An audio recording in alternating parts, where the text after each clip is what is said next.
Welcome to another edition of Updates with the City Manager. I'm Shelby Quinlivan, your Communications Manager for the City of Middletown, and this is City Manager Jim Palenick.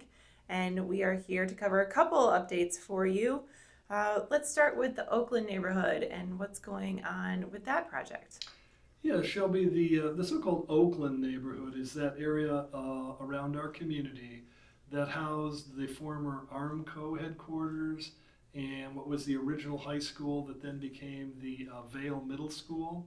And that site where that middle school was subsequently torn down, and it's really made a rather nice, significant site that we feel that we're going to be able to attract some new housing, probably some nicer quality multifamily housing into the neighborhood, perhaps even some attached kind of row homes or townhomes. And the goal is to really focus some of our reinvestment into the area, whether it be in some paving improvements, some water and sewer improvements, sidewalk improvements. We want to focus on better code enforcement in some of those areas. We want to be able to create some programs that will allow people to reinvest in some of the homes. We're hoping some of those homes will come back from being renter occupied to owner occupied. We're going to work on some programs try to assist there. So the goal is really sort of slowly, methodically, and also through a historic district to be able to bring back some of those areas, to bring greater private investment, to support that with some public investment, and to find over time that that neighborhood kind of reimagines itself, redevelops itself. And also there is a homeowners association that's been developed there. Right. And I think you have some information on actually a meeting that's upcoming there. Yeah, actually, there's a meeting tomorrow via Zoom. I know we had some meetings started last year, and unfortunately, our COVID-19 pandemic did not allow us to meet in person this year. And so those have been reimagined and are now going to launch again on Zoom starting tomorrow. That's information is available on our Facebook page, the city's Facebook page, and on the city website. So all of that information can be there, and you're welcome to join.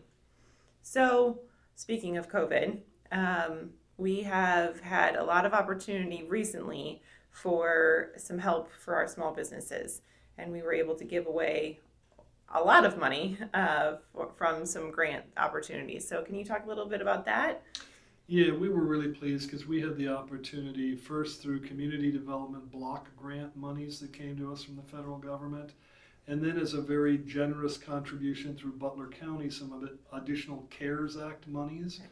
So we had $170,000 of CDBG monies, and then $212,000 from Butler County that came through the CARES Act that wound up going to a series of small businesses in our community with grants in the case of the CDBG in the amount of $10,000.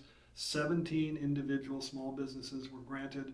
We call them forgivable loans, but they really become grants because you don't have to repay them. And then also, probably, I think we were going to wind up with around 31 or 32 also small grants to the business community from those CARES Act funds through Butler County. And that'll amount to about $212,000, so almost $400,000 through those two programs to just help some of these small businesses that have really experienced so much in the way of really difficult economic times because of the pandemic.